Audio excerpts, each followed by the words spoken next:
Will not rest until we've uncovered the behind web of lies. I'm J. Jonas.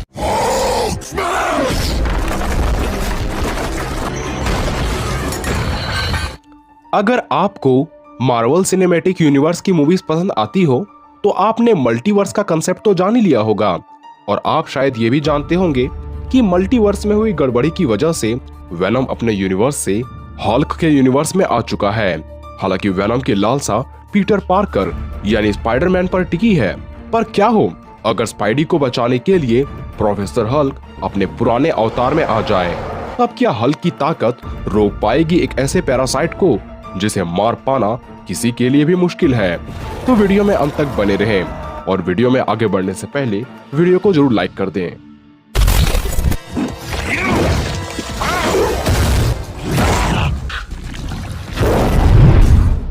सबसे पहले बात करें Hulk की, तो इसे MCU का सबसे स्ट्रॉन्गेस्ट कैरेक्टर यूं ही नहीं बताया जाता, क्योंकि इस पागल मॉन्स्टर से खुद थॉर भी डरता है। और इससे डरने की वजह बस ताकत ही नहीं, बल्कि इसका गुस्सा तथा पागलपन इसे अलग ही दुनिया में पहुंचा देती है। यही वजह है कि जब ये गुस्सा होता है तब चीजें बर्बाद होती रहती है। खैर, इसके स्ट्रेंथ की बात करें तो अब तक हम मूवी में देख चुके हैं कि इसने बड़े आसानी से मिलिट्री वाहनों को कचूमर बनाया है, मिलिट्री टैंक को उठाकर फेंक चुका है, यहाँ तक कि विशालकाय फेनरी भेड़िए को उठाकर पटक दिया था।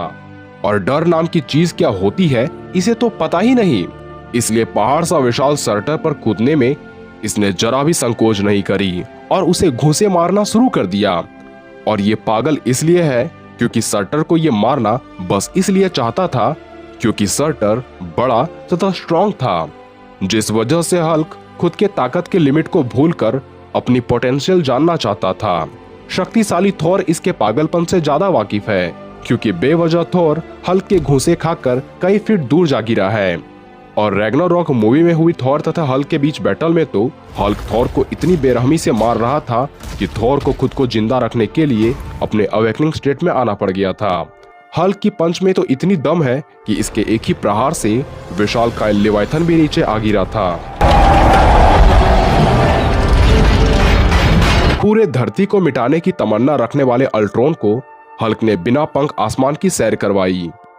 जिस टोनी स्टार्क से गलती से भी गलती नहीं होती, फिर भी हल्क को शांत करने वाले हल्क बस्टर को इसने काफी आसानी से फोड़ दिया था। यानी आयरन मैन भी हल्क की ताकत का अनुमान नहीं लगा सका। यहाँ तक कि जब अवेंजर मैंसन इस पर गिरता है तब ये अपने एक कमजोर हो चुके हाथ से मलबे को ऊपर उठा लेता है।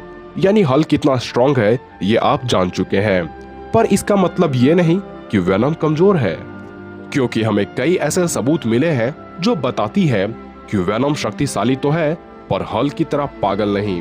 इसलिए शक्ति तथा अक्लमंद का कॉम्बिनेशन इसे काफी घातक बनाती है। हम देख चुके हैं कि जब भी वेनम किसी कार पर कूदता है तब वो कार अब बेकार हो जाती है, और जब ये कारों को कुचलता है तब मानो लगता है इसने तो कोई बल लगाया ही नहीं।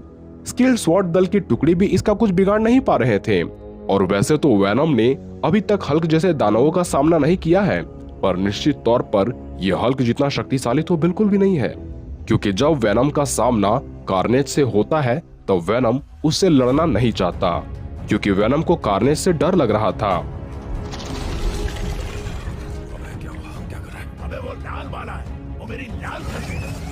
वहीं आप जान चुके हैं कि हल्क किसी से भी नहीं डरता। वैसे यहाँ कार्नेज असल मायने में वेनम से ज्यादा शक्तिशाली था, जैसा कि हम मूवी में देख चुके हैं। वेनम और कार्नेज की तुलना आप हल्क और एबोमिनेशन से कर सकते हैं, जहां एबोमिनेशन इतना शक्तिशाली था कि हल्क भी इससे परेशान हो चुका था, पर हार मानना और डरना हल्क को मानो आता ही नहीं। भले ही ओपोनेंट कितना भी स्ट्रॉन्गर हो, जब तक हल्क उसे मिटा ना दे तब तक हल्क शांत नहीं होता।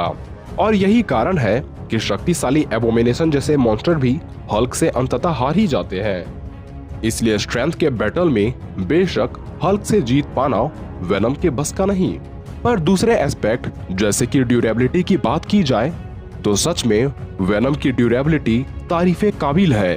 ये पूरी तरह से बुलेट प्रूफ है, इसलिए जब चारों तरफ से इस पर हमला होता है तब भी जानलेवा बुलेट्स इसका एक बाल भी बांका नहीं कर पाती।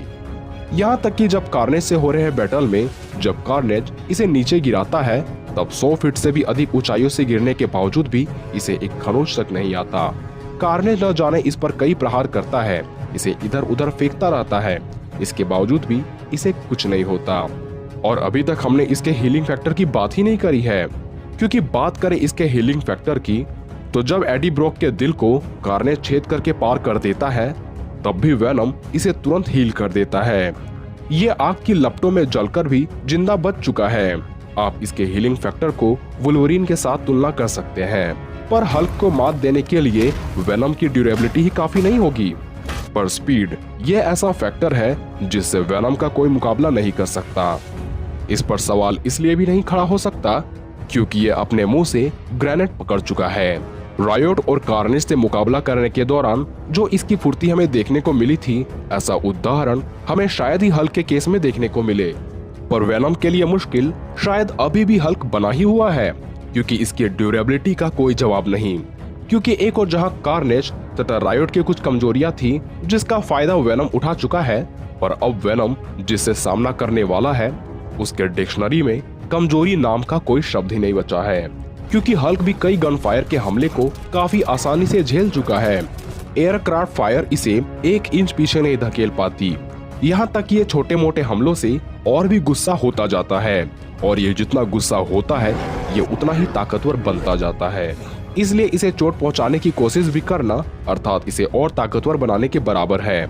और छोटे मोटे बुलेट से क्यों, इस पर बमों की वर्षा भी हो जाए तब भी बम व्यर्थ हो जाते हैं। और एबोमिनेशन की मार, सर्टर द्वारा कई 100 फीट नीचे फेंका जाना, वेनरिर द्वारा काटे जाना, थोर के हथौड़े से कई बार मार खाना, अवेकनिंग थोर द्वारा लाइटनिंग पंच खाना, हल्क बस्टर से कई लगातार घूंसे झेलना और थेनोस द्वारा बुरी तरीके से कूटे जाने के बावजूद भी ये नहीं मरता। इन्फिनिटी गॉन्टलेट की एक्सेसिव गामा रेडिएशन भी इसके एक हाथ को नुकसान पहुंचाने के अलावा इसका कुछ नहीं बिगाड़ पाती। यहाँ तक कि बात करें इसके हीलिंग फैक्टर की तो ये खुद के घाव को तुरंत भर सकता है। और कॉमिक वाला हल्क तो मरकर भी जिंदा हो चुका है, पर उस हल्क से वेनम की तुलना करना बेवकूफी होगा। पर मूवी वाला हल्क एक तो गामा रेडिएशन की वजह से काफी टफ बन चुका है, ऊपर से इसकी हीलिंग फैक्टर भले ही वेनम जितनी ना हो पर फिर भी इसकी हीलिंग फैक्टर कमाल की मानी जाती है। दोनों के बाकी एबिलिटीज की बात करें तो वेनम के पास वो सारी एबिलिटीज है जितनी एबिलिटीज स्पाइडरमैन के पास है, और इसकी कुछ एबिलिटीज तो स्पाइडरमैन से भी ज्यादा अच्छी है, जैसे कि इसकी रिफ्लेक्सेस, इसकी एजिलिटी, और इतना विशाल होने के बाद भी ये काफी फुर्तीला है। ये वेब्स को उत्पन्न कर सकता है, और इसके द्वारा उत्पन्न हुए वेब्स पूरी तरह से ऑर्गेनिक होती है, क्योंकि इसके वेब्स सिम्बियोट से क्रिएट होते हैं, जिस वजह से ये इनफाइनाइट टाइम्स तक वेब्स को जनरेट कर सकता है। हालांकि एक समय पर ये ढेर सारी मात्रा में वेब्स को जनरेट कर दे तब इसके वेब्स काफी कमजोर हो जाते हैं, पर इतना स्पष्ट है कि वेनम के वेब्स स्पाइडरमैन के वेब से ज्यादा स्ट्रॉन्ग है। और वेब्स के अलावा वेनम टेंटिकल्स को भी उत्पन्न कर सकता है ताकि ये एक साथ कई चीजों को पकड़ सके, और इसके टेंटिकल्स लंबी दूरी तक एक्सटेंड हो सकती है, यानी ये अपने टेंटिकल्स को जितना चाहे उतना बड़ा कर सकते हैं। और हाँ, ये अपने टेंटिकल्स की मदद से दूसरों पर भी हमला कर सकता है। इसके अलावा वेनम के पास बहुत ही ज्यादा शार्प क्लोज भी होते हैं, जिसको ये युद्ध के दौरान अपने हथियार की तरह इस्तेमाल करते हैं। और इसके जबड़ों की क्या ही बात की जाए, जिसमें तेज दांतों की श्रृंखला पाई जाती है, जिसकी मदद से ये काफी ज्यादा बाइट फोर्स उत्पन्न कर सकता है, और किसी इंसान को ये कच्चा ही चबा सकता है। इसके पास अनलिमिटेड सेल्फ शिफ्टिंग की भी एबिलिटी है, जिस वजह से ये किसी भी आकार में खुद को ढाल सकता है और किसी भी वातावरण में खुद को जीवित रख सकता है। वेनम के पास भी स्पाइडरमैन की तरह स्पाइडी सेंस है, जिसके कारण वेनम भी बड़ी आसानी से अपने ऊपर होने वाले किसी भी अटैक को डॉज कर सकता है। और सबसे खास बात, ये किसी भी बैटल में कभी भी थक नहीं सकता, तथा वेनम का सिम्बियोट इसका इस्तेमाल करके किसी भी हथियार को बना सकता है। हालांकि इतनी सारी एबिलिटीज होने के बाद भी इसकी 2 कमजोरियां हैं। पहली तो सोनिक अटैक में ये ज्यादा देरी तक सरवाइव नहीं कर सकता, यानी ज्यादा ध्वनि इसे खत्म कर सकती है। और दूसरा आग, जिससे वेनम को आसानी से हराया जा सकता है, और यदि ये अपने होस्ट से अलग हो जाए तब ये चिपचिपा कीचड़ के अलावा और कुछ भी नहीं। पर हल्क अलग ही दानव है, इस पर धारदार हथियार तो क्या, किसी प्रकार की साइकिक अटैक भी काम नहीं आती। इसलिए इसे होस्ट बना पाना वेनम के लिए भी नामुमकिन है।